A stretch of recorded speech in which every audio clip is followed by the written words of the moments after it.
दोस्तों जय श्री राम। मैं पवन शर्मा। श्री जैन माता वास्तु न्यूमरोलॉजी में आपका हार्दिक अभिनंदन है।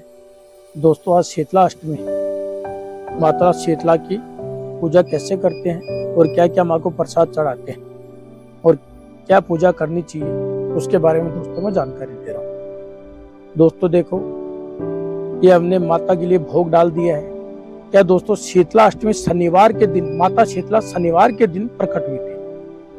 ये देखो दोस्तों, ये केर सांगरी का सब्जी है, रोटी आज के दिन बासा खाते हैं। ये हल्दी और ये घी है। ये चावल है, चावल के ऊपर में घी डाला जाता है जो कच्चा घी होता है दोस्तों। ये बाजरा है, गेहूं है, बाजरा है, मोठ है, ये सब का माँ को भोग लगाया जाता है दोस्तों। तो आज के दिन बासा खाते हैं। सप्तमी को माता रानी प्रकट हुई थी और खुशी से लोग रात भर मतलब माता के लिए प्रसाद बनाए थे और दूसरे दिन वही माता को भोग लगाए थे। तो दोस्तों हम घर से निकल गए हैं। अब शीतला माता के द्वार में हम जा रहे हैं। माता शीतला को मंदिर में जाके अपन भोग लगा के आते हैं। दोस्तों अभी करीब करीब देखो 5:45-6 बजे का टाइम है। अभी पूरी रोड सुनसान है। ये आमापारा में हम माता शीतला के द्वार में दोस्तों आ गए। अब हम प्रवेश कर लेते हैं। माता शीतला का मंदिर है दोस्तों, ये आमापारा में।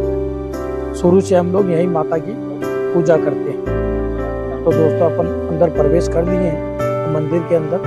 ये देखो माता की जोत जग रही है दोस्तों, उसका भी मैं आपको दर्शन करवा देता हूँ। तो दोस्तों क्या है, ये रोगों की अधिष्ठात्री देवी है माँ शीतला। तो इसी कारण से बासा खाने से क्या माँ शांत रहेगी, ठंडा रहेगा तो आदमी का जीवन एकदम खुशी से बीतेगा। ये देखो काली माँ की फोटो है मेन द्वार में, गेट में।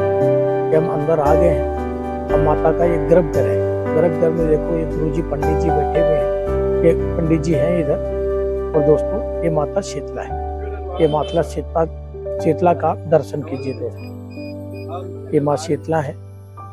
अब दोस्तों हमने जल भी रख दिए, हम जल भी ले आए हैं। अब माता को पहले प्रणाम कर लेते हैं। और दोस्तों ये गुरुदेव अंदर से निकल गए हैं और अब दोस्तों माता को भोग लगा देते हैं दोस्तों। भोग में क्या है दोस्तों, रात को हम पूड़ी बना लेते हैं, केर सांगरी का सब्जी रहता है, बाजरा बनाते हैं, चावल बनाते हैं, दही है, राबड़ी है और बाजरा भिगोते हैं रात को, और मोठ भी। तो माता का मेन भोग चावल और दही रहता है। रात को भात बनाना चाहिए और सुबह भोग लगाना चाहिए दही। तो ये माता को भोग, ये दोस्तों हमने माता को भोग प्लेट में रख दिया है।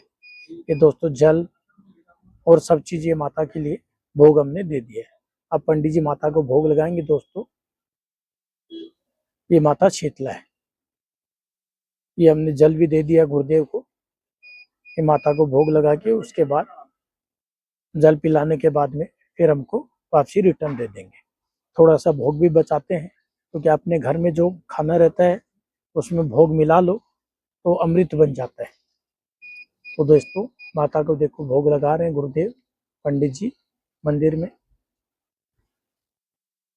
ये माँ शीतला है दोस्त, माँ शीतला। अब हम माता को प्रणाम कर लेते हैं दोस्तों, माता को भोग लगा दे रहे हैं।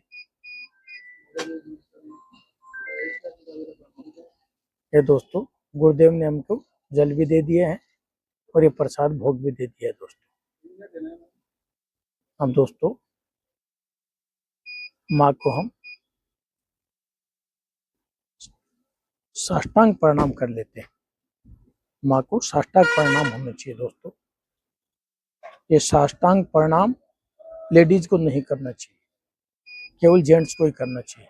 ये गुरुदेव है शीतला माता के, ये पुजारी जी हैं, काफी साल से यही है दोस्तों। ये आमापारे में मंदिर है। ये देखो दोस्तों इधर में आदि शक्ति शीतला मैया, ये माता के दर्शन कर लीजिए आप। ये हमारी बच्ची भी है दोस्तों। हम लोग पूरा परिवार आए हैं और माँ को भोग लगा के हम लोग जा रहे हैं। ये दोस्तों माता को नीम चढ़ाना चाहिए। नीम चढ़ाने से क्या हरियाली रहती है, और हरियाली रहने से दोस्तों इसमें क्या घर में सुख शांति बनी रहती है। तो माता को नीम का भोग लगा, मतलब नीम एक ऐसा पेड़ है जिससे हजारों की तादाद में बीमारी आदमी की कटती है। तो माता को नीम चढ़ाना ही चाहिए दोस्तों। ये हम प्रणाम कर लेते हैं। अब दोस्तों देखो, यहाँ पे भैरू बाबा है, भैरू जी महाराज है। तो भैरू जी महाराज तो माता के साथ में रहते ही हैं। तो दोस्तों अब हम भैरू जी को पहले भोग लगा देते हैं, फिर नीम चढ़ा के, फिर भगवान को जल अर्पण करके उसके बाद फिर हम लोग दूसरे देव को भोग लगाएंगे दोस्तों। अब दोस्तों हम ये माता को भोग लगा दे रहे हैं। भोग लगाने के बाद में ये भैरू जी महाराज है, भैरू जी महाराज को भोग लगा दे रहे हैं। जितने भी सामग्री है एक थाली में भर के लाते हैं, एक एक कटोरी, और थोड़ा थोड़ा भगवान को भोग लगा देते हैं। ये माता भैरू जी महाराज को भोग लगा के अब जल से हम भगवान को जल अर्पण कर दिए। अब ये नीम भी चढ़ा दिए। भगवान भैरू जी महाराज को प्रणाम करके हम आगे निकल जाते हैं दोस्तों। या आगे में एक और भैरू देव है दोस्तों। यहाँ पे अलग अलग भैरू है, भैरू के भी कई रूप है दोस्तों। और भैरू जी महाराज की पूजा करने से दोस्तों कभी आपके मन में कोई भी जो गलत सवाल या गलत जो भाव आता है वो कभी प्रकट नहीं होगा। भैरू देव ऐसे हैं कि तुरंत जितने नेगेटिविटी जो गलत विचार रहते हैं वो सब खत्म कर देते हैं। तो भैरू देव की आदमी को पूजा करनी ही चाहिए। ये भैरू देव है। भैरू देव ऐसे देव हैं जो साक्षात प्रकट भी हो जाते हैं, साक्षात चमत्कार भी दिखाते हैं अगर आदमी कोई भैरू जी का सिद्धि प्राप्त करता है। भैरू सबसे मतलब क्रूर देव है। मतलब वैसे तो भगवान शंकर का ही भैरू जी स्वरूप है, शंकर भगवान ही है भैरू जी। अब देखो दोस्तों, भैरू जी का एक गणेश जी महाराज है, ये रिद्धि सिद्धि का दातार है। तो दोस्तों हल्दी और ये जो मक्खन रहता है ना, कच्चा मक्खन जो बिलौना से बिलो के लाते हैं, उसका तिलक लगाया जाता है सबको। और दोस्तों शीतला माता को कभी भी दीपक नहीं जलाना चाहिए, दीपक नहीं जलाना चाहिए, और अगरबत्ती और धूप नहीं जलाना चाहिए।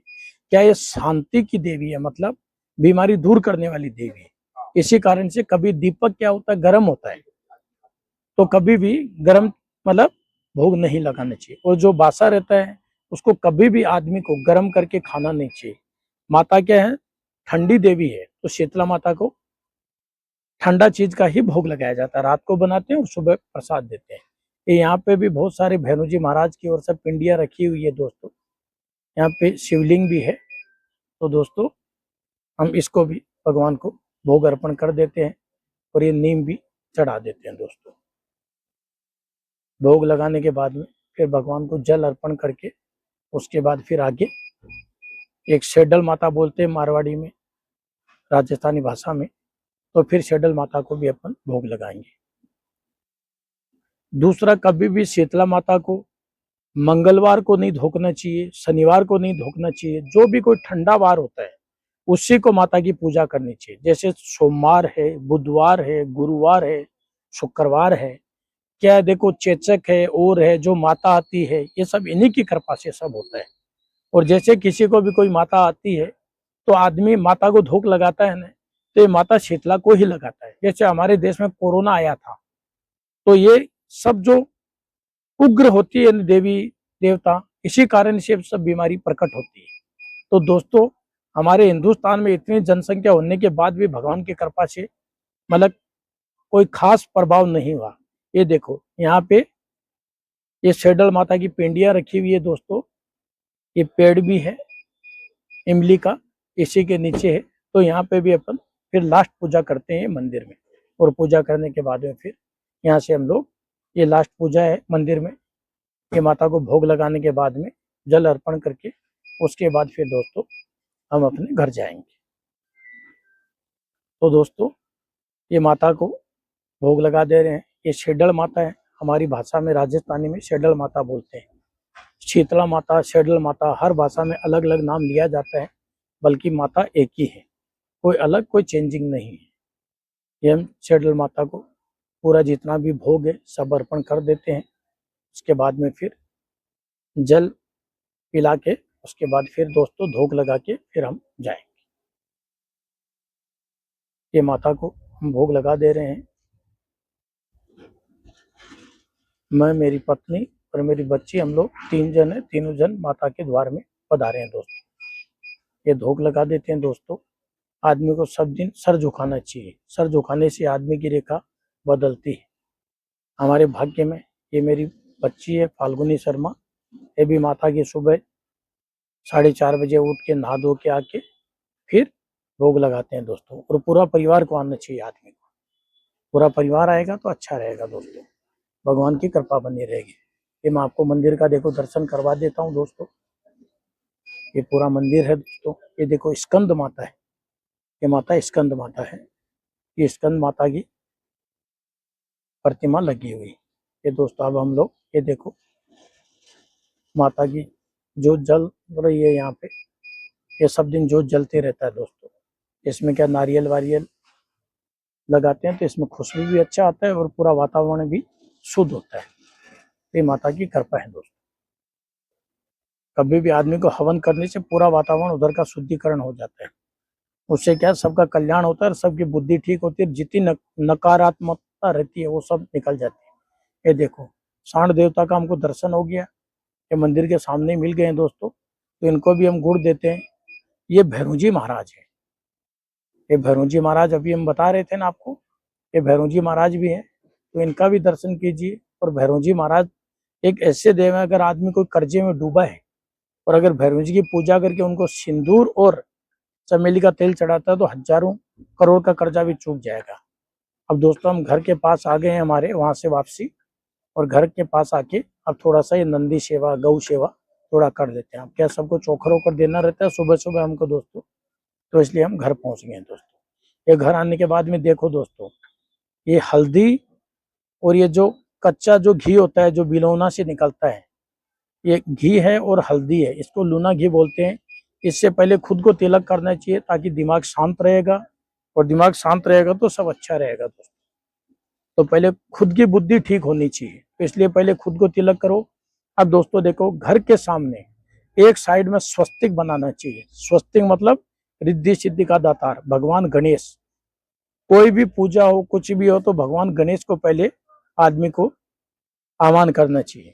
तो स्वस्तिक बना मतलब भगवान गणेश का आह्वान।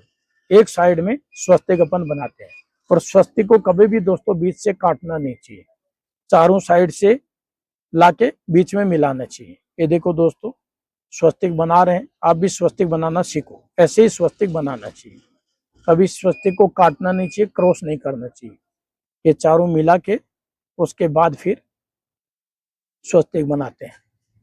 ये देखो दोस्तों ये घी और हल्दी, और इसी का माता को तिलक लगता है, और इसी का पूरे परिवार को तिलक लगाना चाहिए। और घर के सामने ये सुगुन बोलते हैं इसको हमारी भाषा में, ये सुगुन बनाना चाहिए, जिससे घर में सुख शांति रहती है और माता की कृपा बनी रहती है। तो ये रोग की अधिष्ठात्री देवी है हमारी जो शीतला माता है। शीतला माता की पूजा करेंगे, कभी जीवन में आपके घर में कोई रोग कोई बीमारी नहीं आएगी। और घर में बीमारी रोग नहीं आएगी तो समझ लो आदमी का ऐसे ही जीवन सुखी है।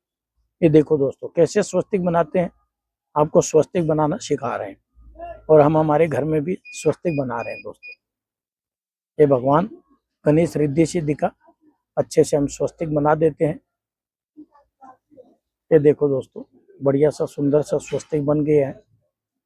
ये हल्दी और जो लूना घी जिसको बोलते हैं, जो बिलौना से निकालते हैं, वो है दोस्तों। अब हम इसमें 4 बिंदी लगा के दोस्तों ये स्वस्तिक को बना दिए दोस्तों। अब दोस्तों दोनों साइड में 2 लाइन खींचते हैं, और ऊपर में देखो दोस्तों हम 5 लाइन बनाएंगे। अभी जो ऊपर में जो स्वस्तिक के ऊपर में जो 5 लाइन बनाते हैं दोस्तों, ये जो लाइन देते हैं ये क्यों देते हैं, क्योंकि ये वर्दी का प्रतीक रहता है।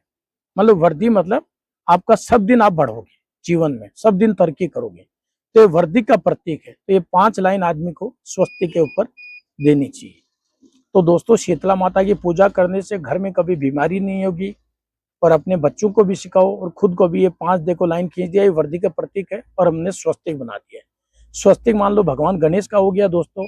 और एक इसमें मतलब टोकरी बोल सकते हो या छबड़ी बोल सकते हो, ये दूसरी साइड में मतलब लक्ष्मी का स्वरूप है। ये माता लक्ष्मी की कृपा से ये अपने घर में मान लो अपनी पत्नी से या अपनी बहन या उनसे मतलब ये छबड़ी बनवानी चाहिए। ये घर में रहने से माता लक्ष्मी की कृपा बरसती है। तो एक साइड में स्वस्तिक और एक साइड में ये, इसको छबड़ी बोल सकते हो या टोकनी बोल सकते हो, क्योंकि माता के हाथ में खुद के झाड़ू है, तो क्या वो शांति का ही झाड़ू मान लो आदमी को मिलता है। तो ये छबड़ी बन गया दोस्तों, और एक साइड में स्वस्तिक। ये देखो दोस्तों, ये लूना घी है, ये दही बिलो के उससे घी निकाला वाला है, ये घी है। इस घी का और हल्दी का ही माता को भोग लगाना चाहिए। ये घी है दोस्तों, इसका और हल्दी का माँ को भोग लगाना चाहिए। ये जल है दोस्तों, हम माता को अभी जल अर्पण करके आए थे, ये जल बच जाता है, ये पूरा घर में ये जल को छिड़कना चाहिए, घर में, दुकान में, तो आपके घर में सुख शांति बनी रहेगी। जय सिया राम, नमस्कार, प्रणाम।